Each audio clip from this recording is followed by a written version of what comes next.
Guys, നമ്മുടെ പുതിയൊരു വീഡിയോയിലേക്ക് എല്ലാവർക്കും സ്വാഗതം. ഇന്ന് നമ്മൾ വന്നത് വേറെ എവിടെയല്ല, നമ്മളെ പേരാമ്പ്ര ബെഡാ ബസാറിൽ വന്നാണ്. ഇവിടെ നല്ല കിടിലൻ ഓഫേഴ്സാണ്. നമുക്ക് സ്കൂൾ തുറക്കാൻ വെറും 2 ദിവസമേ ഉള്ളൂ.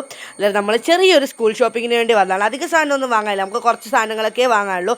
വന്നപ്പോൾ തന്നെ ഇവിടെ അത്യാവശ്യം നല്ല തിരക്കായിരുന്നു. പുറത്തൊക്കെ വണ്ടി എന്താ പറയുക, നമ്മളൊരു അരമണിക്കൂറോളം അവിടെ നിട്ടിട്ട് പാർക്ക് ചെയ്ത് വന്നതാണ്. വണ്ടിയൊക്കെ അങ്ങോട്ടും ഇങ്ങോട്ടും എൻ്റെ അമ്മ ഒരു ലോഡ് ആൾക്കാർ ഉള്ളിൽ കയറിയപ്പോഴാണ് അയിലും അപ്പുറം ശ്വാസം മുട്ടാൻ തുടങ്ങിയെന്നറിയാം.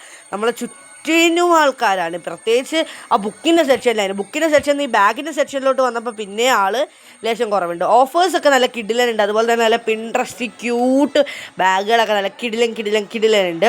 നമ്മൾ ആദ്യം വിചാരിച്ച ആ റെഡ് ബാഗ് എടുക്കാനാണ്. പിന്നെ നോക്കുമ്പോൾ അത് കുറച്ചുകൂടി കുഞ്ഞല്ലേ. അന്നേരം മുത്തിനാണ് ഫസ്റ്റ് നോക്കിയത്. മുത്തിന് അത്രയും കുറച്ചുകൂടി ബുക്സൊക്കെ കൊണ്ടുപോയില്ലേ. അന്നേരം കൊള്ളൂലാന്ന് വെച്ച്, എല്ലാം കൂടെ കൊള്ളൂലാന്ന് വെച്ച് ഞാൻ ഈ പ്രാവശ്യം ബാഗ് എടുക്കുന്നില്ല. ഞാൻ ഈ പ്രാവശ്യം വിചാരിച്ചു എന്തായാലും ഈ പ്രാവശ്യം ബാഗ് വേണ്ട, ഞാൻ അടുത്ത പ്രാവശ്യം എടുക്കാൻ വെച്ചു. പിന്നെ നമ്മൾ കുറേ ബാഗുകൾ നോക്കി. പിന്നെ കുട്ടി ബാഗ് നോക്കി. ആ ബാഗ് കണ്ടപ്പോൾ തൊട്ട് എൻ്റെ കണ്ണ് അതിൽ തന്നെയാണ്. ആ റോസ് ബാഗ് എനിക്ക് ഭയങ്കര ഇഷ്ടപ്പെട്ടു. ഒന്നാമത് നമ്മൾ ഗേൾസ് ആയതുകൊണ്ട് നമുക്ക് കൂടുതൽ ഈ പിങ്ക്, പിൻട്രസ്റ്റ് അല്ലെങ്കിൽ ക്യൂട്ട് അങ്ങനെയുള്ള സാധനങ്ങളോടാണല്ലോ കൂടുതൽ ഇഷ്ടം. അതുകൊണ്ട് ഞാനും മുത്തും വന്ന ഉടനെ തന്നെ മറ്റെന്താ പറയുക, ആദ്യം നമ്മൾ ആ റെഡും ആയിട്ട് നോക്കില്ലേ, അത് നമ്മൾ ഒഴിവാക്കി. പിന്നെ ഫുള്ള് ഈ ബാഗിൻ്റെ പുറകെ അത് മതി അതിൻ്റെ പുറകെ തന്നെയായിരുന്നു. പക്ഷേ പിങ്കിനോടൊരു പ്രത്യേക ഇഷ്ടമാണല്ലോ. പിന്നെ നമ്മളൊരു കൊട്ടയൊക്കെ എടുത്തുകൊണ്ട് വന്നു. എനിക്കാണെങ്കിൽ ഇവിടെ നിന്നിട്ട് ശ്വാസം മുട്ടാൻ തുടങ്ങി. ഞാൻ എക്സ്ട്രോവേർട്ടാണ്, പക്ഷേ ചില സമയത്ത് ഒരുപാട് ആൾക്കാരെ കാണുമ്പോൾ ഞാൻ ചെറുതായിട്ടൊന്ന് ഇൻട്രോവേർട്ടുമായി മാറും. അതെനിക്ക് ചില സ്വഭാവം ഇടയ്ക്ക് കയറി വരുന്നതാണ്. ഇത്രയും ആൾക്കാരെല്ലാം കൂടെ കണ്ടപ്പോൾ തന്നെ എനിക്ക് എന്താ പറയേണ്ടത്, എനിക്ക് വീഡിയോ എടുക്കാൻ തന്നെ മറന്നു. പിന്നെ നമ്മൾ ബാഗിൻ്റെ സെക്ഷനിൽ നമ്മളിങ്ങ് പോകുന്നു. ബാഗ് നമുക്ക് കുറച്ച് കഴിഞ്ഞിട്ട് നോക്കാമെന്ന് വെച്ചാൽ നമ്മൾ പിന്നെ ബുക്സൊക്കെ അത്യാവശ്യം എടുത്തു. ഒരു ലോഡ് ബുക്കുകൾ വാങ്ങാണ്ടായിരുന്നു. പിന്നെ നമ്മൾ പൗച്ചൊക്കെ നോക്കി, ഒരു പൗച്ചൊക്കെ വാങ്ങി. പിന്നെ നമ്മൾ കുറച്ച് സ്റ്റേഷനറി ഐറ്റംസ് ഒക്കെ നോക്കി. എല്ലാത്തിനും നല്ല ഓഫേഴ്സ് ഉണ്ട് ഗൈസ്, അതാണ് മെയിൻ പറയാനുള്ളത്. നമ്മൾ പുറത്തുനിന്ന് വാങ്ങാൻ നല്ല റേറ്റ് ആവും. പിന്നെ നമ്മൾ ഈ ബോട്ടിൽസിൻ്റെ സെക്ഷനിൽ എത്തിയപ്പോൾ നല്ല ക്യൂട്ടായിട്ട് ഒരുപാട് ബോട്ടിൽസ് കണ്ട്. എല്ലാം കുഞ്ഞു ബോട്ടിൽസ് ആണെങ്കിൽ നല്ല ഭംഗിയുള്ള നല്ല പിങ്ക്. മുത്തി ഇപ്രാവശ്യം പിങ്ക് തീമിലാണ് എല്ലാം എടുക്കുന്നതെന്ന് വിചാരിച്ചാൽ. സോ ഇത് കണ്ടോ, ആ ബാസ്ക്കറ്റ് നോക്കി നമുക്ക് മനസ്സിലാവും ഫുൾ പിങ്ക് തീമാണ്. പിന്നെ നമ്മൾ കുറച്ച് നേരം ചെരുപ്പൊക്കെ നോക്കി. എനിക്ക് ഇഷ്ടപ്പെട്ട ചെരുപ്പൊന്നുമില്ല, അതുകൊണ്ട് ഞാനിങ്ങ് പോകുന്നു. പിന്നെ ഞാൻ കുറച്ച് സ്റ്റിക്കി നോട്ട്, പെന്ന്, പെൻസിൽ അങ്ങനെയുള്ള കുറച്ച് സാധനങ്ങൾ ഞാനും എടുത്തു. ഞാനിപ്രാവശ്യം അങ്ങനത്തെ കുറച്ച് സാധനങ്ങളാണ് എടുത്തത്. പൗച്ച് പിന്നെ ബുക്സും എല്ലാം എടുത്ത് നമ്മൾ ബില്ല് ചെയ്യാൻ കൊടുത്തു. അങ്ങനെ നമ്മൾ സാധനം എല്ലാം കൂടി നമുക്കൊരു 3000 അറൗണ്ടേ ആയിട്ടുള്ളൂ. ഞാൻ വിചാരിച്ച് എന്താ പറയുക, ഒരുപാട് സാധനമായിട്ടുണ്ട്. നമ്മൾ പിൻട്രസ്റ്റ് ടൈപ്പ് എടുത്തുകൊണ്ട് നല്ല പൈസയാണ് എന്താ പറയുക അതിൽ ടാഗിൽ ഒട്ടിച്ചിട്ടുള്ളത്. അതായത് മുത്തെടുത്ത കുപ്പിക്കായാലും ആ വലിയ ബാഗിനായാലും എല്ലാം നല്ല റേറ്റ് ആയിരുന്നു. ബട്ട് നമുക്ക് ഓഫേഴ്സ് എല്ലാം കൂടെ കിട്ടിക്കഴിഞ്ഞപ്പം 3000 അറൗണ്ടിൽ നിന്നു.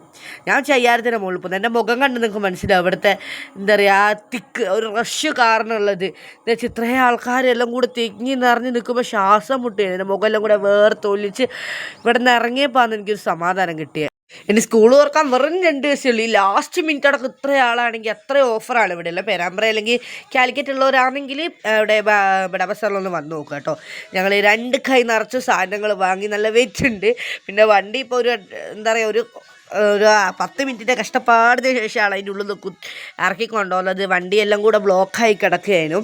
പിന്നെ വണ്ടിയിൽ നേരത്തെ മുത്ത് കയറിയെങ്കിലും മുത്ത് ഫുൾ ഹാപ്പി. ഓൾ ഫുൾ ഒരു തീമിലെടുത്ത്, അല്ലെങ്കിൽ തീമിലെടുക്കണം എന്നൊക്കെ പറഞ്ഞു പോകും. പക്ഷെ പകുതി വെള്ളയല്ല, പകുതി പച്ച, പകുതി അങ്ങനെയായിരുന്നു. ഈ പ്രാവശ്യം എല്ലാം ഒരു പിങ്ക് അല്ലെങ്കിൽ പേർപ്പിൾ, അങ്ങനെ ഒരു പിൻട്രസ്റ്റ് ടൈപ്പാണ് എടുത്തത്. പിന്നെ നമ്മൾ അവിടുത്തെ തിരക്കിൻ്റെ ക്ഷീണം മാറ്റാൻ നമ്മളിവിടെ പേരാമ്പ്ര തന്നെ ഒരു സർബത്ത് കടയിൽ കയറി സർബത്ത് കുടിക്കാമെന്ന് വെച്ചു. അങ്ങനെ ഇവിടെ നമ്മൾ സർബത്ത് കുടിക്കാൻ പൊതുവേ നമ്മൾ പേരാമ്പ്ര വരുമ്പോൾ ഈ കടയിൽ തന്നെയാണ് കയറാറ്. നല്ല കിടിലൻ സർബത്താണ് ഗൈസ് ഇവിടെ ഉള്ളത്. മുത്ത് മാത്രം എന്തോ സർബത്ത് വിരോധിയാണ്. ഞാനിപ്പോൾ ഒരു 4-5 പ്രാവശ്യം ഞാൻ കഴിച്ചിട്ടുണ്ട്. എനിക്ക് ഭയങ്കര ഇഷ്ടമാണ്. പക്ഷെ മുത്ത് സർബത്ത് വിരോധിയാണ്. അവൾ കുടിച്ച് നോക്കുക പോലില്ല. ഇപ്രാവശ്യം അച്ഛൻ നിർബന്ധിച്ച് കുടിപ്പിച്ച് നോക്കിയിട്ട് നോക്ക് ഇഷ്ടപ്പെട്ടില്ല. പിന്നെ ഫസ്റ്റ് തന്നെ എനിക്കും അമ്മയ്ക്കുള്ള സർബത്ത് വന്നു. എനിക്കിഷ്ടമാണ്. പിന്നെ അച്ഛനും മുത്തും വാങ്ങുന്ന സർബത്തല്ല, എന്തോ നാരങ്ങ സോഡയാണെന്ന് തോന്നുന്നു. എന്നോട് മറന്നു എന്തേലും വാങ്ങിയതിന്. അതാണ് വാങ്ങിയത്. ഓലത് കിട്ടിയില്ല. ഓലത് ലാസ്റ്റ് ആൾ കിട്ടിയത്. ഞങ്ങളത് നേരത്തെ കിട്ടി. ഓളവിടെ കിടന്ന് എന്തൊക്കെയോ കളിക്കുകയാണ്. നുണക്കുഴി ഉണ്ടാക്കുന്നു, ചിരിക്കുന്നു, കളിക്കുന്നു, എന്തൊക്കെയോ എക്സ്പ്രഷൻ ഇട്ട് കളിക്കുകയാണ്. ഇനി നമുക്ക് മുത്തിൻ്റെ എക്സ്പ്രഷൻ നോക്കാം. ഒരു സോഡ കുളിച്ചപ്പോൾ ഉള്ള അവളെ എക്സ്പ്രഷൻ കണ്ടോ? നമുക്ക് അങ്ങനെയൊന്നും പെട്ടെന്ന് ഇഷ്ടപ്പെടില്ല ഗൈസ്. അതാണ് എന്താ പറയുക, ഓവർ മധുരം അല്ലെങ്കിൽ ഓവർ പുളി, ഓവർ എരിവ് ഒന്നും ഇഷ്ടമല്ല. അങ്ങനെ ഒരു ക്യാരക്ടറാണ്. പിന്നെ നമ്മളൊരു ബിങ്കോ ഒക്കെ വാങ്ങി. അപ്പോൾ ഗൈസ്, ഇന്നത്തെ വീഡിയോ ഇത്രയേ ഉള്ളൂ. നമ്മുടെ ഒരു കുഞ്ഞു ഷോപ്പിംഗ് വീഡിയോ ഇഷ്ടമായ എല്ലാവരും ലൈക്ക് ചെയ്യുക, കമൻറ്റ് ചെയ്യുക, ഷെയർ ചെയ്യുക, സബ്സ്ക്രൈബ് ചെയ്യുക. ആരെങ്കിലും കാണുന്നുണ്ടെങ്കിൽ ഓടിപ്പോയി സബ്സ്ക്രൈബ് ചെയ്യുക ഗൈസ്. ഉടനെ തന്നെ ഇതിൻ്റെ അൺബോക്സിങ് വീഡിയോ വേണ്ടേ? ഇതിട്ട് ഞാനൊരു എന്താ പറയുക ഒരു ദിവസത്തിനുള്ളിൽ തന്നെ ഞാൻ എന്തായാലും ഇതിൻ്റെ അൺബോക്സിങ് വീഡിയോ ഇടും. അന്നേരം സ്റ്റേ ട്യൂൺഡ്. Bye guys.